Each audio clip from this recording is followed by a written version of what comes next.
Bienvenue à l'LS Veilleur de Temps, où nous voyageons à travers les mystères les plus profonds de l'histoire et les plus grandes découvertes de l'humanité. Depuis plus de 2 millénaires, l'Atlantide hante l'imagination humaine. Un puissant empire insulaire, riche en or et en orichalque, avec des temples brillants comme le feu. Puis, en un seul jour et une seule nuit de catastrophe, il fut englouti par la mer. Était-ce juste une parabole de philosophe, ou quelque chose de réel s'est-il produit qui a marqué notre monde? En 2024, une équipe de scientifiques espagnols cartographiant le fond marin près des îles Canaries est tombée sur un système montagneux englouti qu'ils ont nommé Mont Los Atlantes. Ce qu'ils ont trouvé n'était pas un mythe, mais la preuve scientifique d'une île perdue engloutie par l'océan. Pourrait-ce être la réalité géologique derrière la plus ancienne histoire de l'humanité? Notre voyage commence avec le philosophe grec Platon, écrivant vers 360 AD-C, dans ses dialogues Timée et Critias. Selon lui, l'Atlantide se trouvait au-delà des colonnes d'Hercule, l'actuel détroit de Gibraltar, dans le vaste océan Atlantique. On disait qu'elle était plus grande que la Libye et l'Asie réunies. Son empire s'étendait sur des îles et des continents, une superpuissance navale du monde antique. L'Atlantide n'était pas une terre ordinaire. Platon la décrivait avec une précision étrange. Des anneaux concentriques de terre et d'eau traversés par de grands canaux. Des murs plaqués d'orichalque, un mystérieux métal rouge lumineux. Un temple massif dédié à Poséidon, orné d'or et d'ivoire, couronné par une statue colossale du dieu de la mer. Un peuple riche, abondant en agriculture, en métaux et en commerce maritime. Mais avec la grande richesse vint l'arrogance. L'Atlantide devint belliqueuse et chercha à dominer la Méditerranée. Seule la vertueuse Athènes résista et triompha. Les dieux punirent l'Atlantide. Il y eut de violents tremblements de terre et des inondations, et en un seul jour et une seule nuit de malheur, l'île de l'Atlantide fut engloutie par la mer. Pour les érudits, c'était une allégorie, une moralité sur l'orgueil et la justice divine. Pourtant, Platon insistait sur le fait que c'était une histoire réelle, préservée par les prêtres égyptiens et transmise à Athènes par Solon, le législateur. Voici le fait frappant. Platon data la chute de l'Atlantide à 9000 ans avant l'époque de Solon, ce qui nous ramène à environ 11 600 ans, précisément quand la dernière ère glaciaire s'est terminée. Coïncidence ou le souvenir d'un cataclysme? Revenons au monde que la date de Platon indique. Il y a 11 600 ans, c'était l'aube de la civilisation moderne.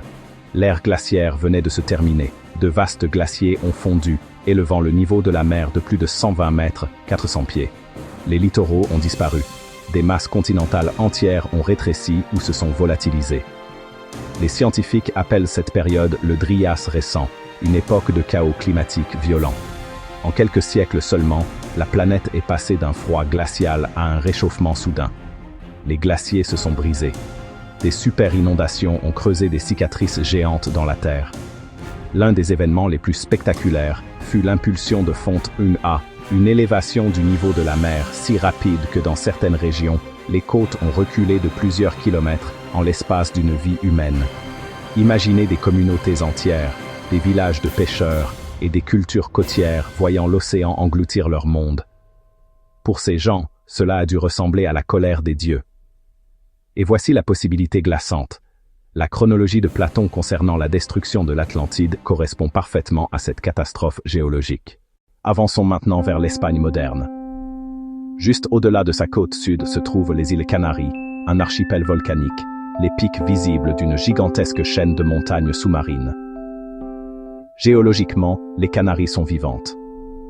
Des volcans surgissent du fond marin, formant parfois de nouvelles îles. D'autres s'effondrent en glissement de terrain ou disparaissent sous les vagues.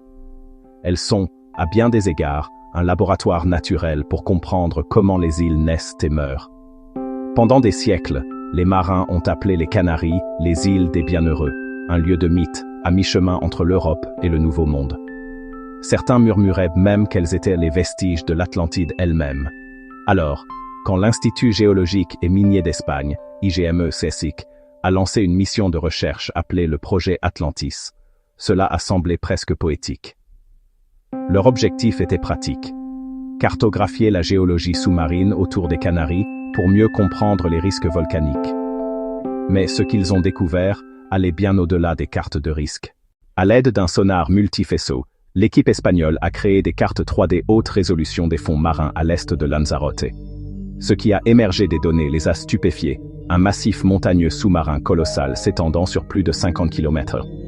Il était composé de 3 volcans éteints, leurs sommets aplatis comme s'ils avaient été autrefois érodés par le vent et les vagues. Les scientifiques lui ont donné un nom informel mais symbolique, le mont Los Atlantes. Au début, la datation géologique suggérait qu'il s'était formé à l'époque de l'Éocène, il y a 34 à 56 millions d'années. Cela le placerait bien en dehors de la chronologie humaine. Affaire classée, n'est-ce pas? Pas tout à fait. Car la géologie est rarement simple. C'est là que le mystère s'épaissit. Bien que Los Atlantes soit d'origine ancienne, son sommet se trouve à une profondeur d'environ 2500 mètres, 8200 pieds. Et sur ce sommet, les scientifiques espagnols ont remarqué quelque chose d'extraordinaire.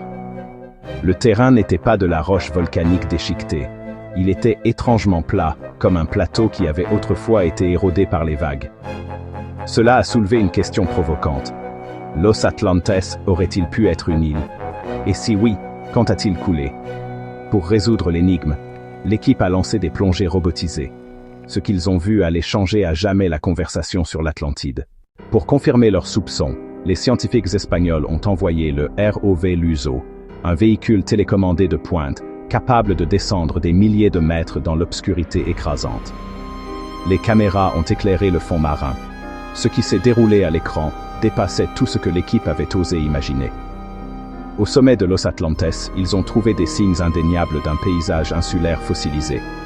Des plages, des dépôts de sable façonnés par les vagues anciennes, des falaises, des parois rocheuses sculptées par le ressac, des dunes de sable, des crêtes formées par le vent, prouvant que c'était autrefois une terre sèche exposée à l'air. Ce n'était pas de la spéculation. C'était une preuve visuelle directe que Los Atlantes était autrefois au-dessus de l'eau, une île habitable qui avait depuis sombré. Nous avons identifié des plages, des falaises et des dunes sur le sommet plat du mont sous-marin. Le ROV a également prélevé des échantillons de roches. Ceux-ci seront datés radiométriquement pour établir exactement quand l'île a vu la lumière du jour pour la dernière fois. Pour l'instant, les preuves suggèrent fortement que Los Atlantes a refait surface pendant les périodes de bas niveau marin de l'ère glaciaire, puis a disparu sous les vagues lorsque les glaciers ont fondu. C'est ici que la géologie rencontre le mythe. Au plus fort de la dernière période glaciaire, il y a environ 20 000 ans, le niveau de la mer était plus de 120 mètres plus bas qu'aujourd'hui. Des quantités massives d'eau étaient emprisonnées dans les calottes glaciaires continentales. À mesure que le climat se réchauffait, ces glaciers ont fondu à une vitesse étonnante. Il y a environ 11 600 ans, le niveau de la mer a monté en flèche, ce que les scientifiques appellent l'impulsion de fonte 1A. Les océans ont monté de près de 20 mètres en l'espace de quelques siècles. Pour les îles de basse altitude comme Los Atlantes, ce fut une catastrophe. Imaginez-vous debout sur une plage, observant, année après année, le rivage s'avancer toujours plus loin dans les terres. Des champs perdus, des villages engloutis, des sites sacrés consumés. En quelques générations, une île entière pouvait disparaître. Ce n'est pas de la fantaisie, c'est une géologie mondiale documentée. Et cela correspond parfaitement à la chronologie de Platon. Cette mémoire des terres englouties aurait-elle pu être transmise par la tradition orale humaine, de génération en génération, jusqu'à atteindre Platon sous la forme du récit de l'Atlantide? Los Atlantes, c'est de la science pure et dure. Mais la côte espagnole recèle d'autres indices plus controversés. Près de Cadix, des études sonars ont révélé d'étranges structures circulaires concentriques sous le plancher océanique. Le chercheur indépendant Michael Donnellan affirme qu'elles ressemblent à la ville annelée de l'Atlantide décrite par Platon avec ses canaux radio. Les critiques affirment qu'il s'agit de formations naturelles, le produit des courants et de la géologie. Dans le parc national de Doñana, des études satellitaires et radars ont détecté des structures circulaires enfouies sous les marais. Certains archéologues spéculent que cette zone aurait pu être un port intérieur qui a été inondé de manière catastrophique, et l'histoire prouve que la côte espagnole est sujette aux catastrophes. Le tremblement de terre de Lisbonne en 1755 a déclenché des tsunamis qui ont détruit des villes entières le long de l'Ibérie et du Maroc. Si une telle destruction s'est produite à l'époque moderne, les sociétés anciennes ont dû faire face à des bouleversements encore plus importants pendant les transitions de l'ère glaciaire. Qu'elles soient naturelles ou artificielles, Le nombre impressionnant de caractéristiques circulaires et submergées autour de l'Espagne maintient le débat sur l'Atlantide en vie. L'Atlantide est peut-être la terre engloutie la plus célèbre, mais elle est loin d'être unique. À travers les cultures, les mythes de déluge et les récits de royaumes engloutis apparaissent encore et encore, suggérant une mémoire partagée de la montée des eaux. Inde, la cité perdue de Dwarka. Au large des côtes du Gujarat, des archéologues marins ont découvert des murs de pierre, des rues et des structures sous les vagues, datant d'environ 9000 ans. Des textes anciens comme le Mahabharata décrivent Dwarka, la ville du seigneur Krishna, s'enfonçant dans l'océan. Japon, monument de Yonaguni.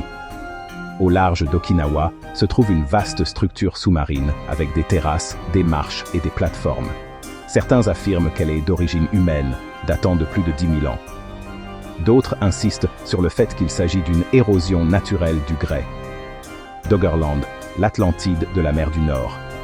Entre la Grande-Bretagne et l'Europe se trouvait autrefois une plaine fertile appelée Doggerland, foyer de peuples de l'âge de pierre. Elle fut engloutie par la montée des eaux il y a environ 8000 ans.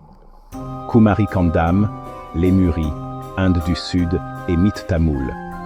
La tradition tamoule parle d'une grande terre du Sud engloutie par la mer, berceau d'une civilisation ancienne. Les géologues notent que l'océan Indien a effectivement englouti d'anciennes lignes côtières. Amérique autochtone, le grand déluge. Des légendes Hopi aux chroniques mayas. Les récits abondent de déluges qui ont anéanti des peuples anciens, faisant écho au même traumatisme. Tous ces récits traversent les continents et les cultures. Pourraient-ils tous être des fragments d'une seule et même mémoire partagée, le grand engloutissement de l'ère glaciaire? Alors, les scientifiques espagnols ont-ils vraiment trouvé l'Atlantide? Voici la vérité. Ils n'ont pas trouvé de statues d'or, de murs en orichalque ou de rues pavées. Ils ont trouvé des plages et des dunes fossilisées sur un mont sous-marin. La datation correspond au changement du niveau de la mer de l'ère glaciaire. Cela fournit un mécanisme scientifique à la légende de l'Atlantide. L'île plus grande que la Libye et l'Asie de Platon était probablement exagérée. Mais l'histoire principale, une puissante culture insulaire engloutie par la mer, correspond aux données géologiques. L'Atlantide n'était peut-être pas un empire utopique, il s'agissait peut-être de plusieurs îles, dans plusieurs régions, qui ont disparu à mesure que les mers montaient. Au fil des générations, ces souvenirs se sont fondus en un seul récit légendaire. Voici pourquoi cela importe aujourd'hui. L'Atlantide n'est pas qu'une cité perdue, c'est la manière dont les humains se souviennent des catastrophes.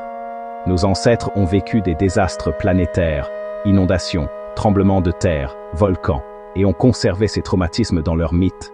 Ce que nous voyons avec Los Atlantes est un pont entre la mythologie et la géologie.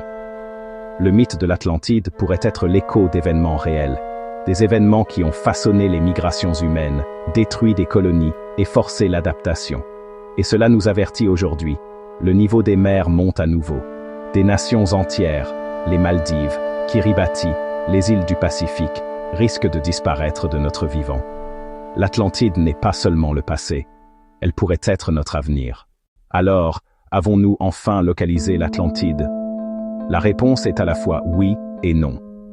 Oui, nous avons trouvé une île engloutie, Los Atlantes, préservée dans des plages fossilisées, profondément sous l'Atlantique, ce qui correspond à la chronologie de Platon.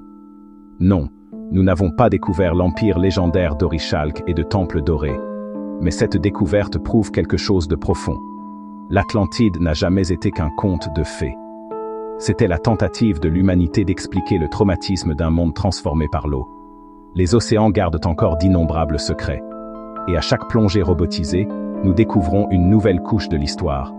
Peut-être qu'un jour, nous trouverons non seulement les paysages, mais aussi les ruines. La preuve indéniable que mythe et histoire sont les deux faces d'une même pièce. Qu'en pensez-vous? L'Atlantide était-elle un lieu réel qui a sombré dans le chaos de l'ère glaciaire? Ou n'est-ce encore qu'une histoire, façonnée par la peur de la mer? Laissez vos réflexions dans les commentaires. Et n'oubliez pas de vous abonner à Infinite Archive, où nous vous dévoilons les vérités cachées des plus grands mystères de notre monde.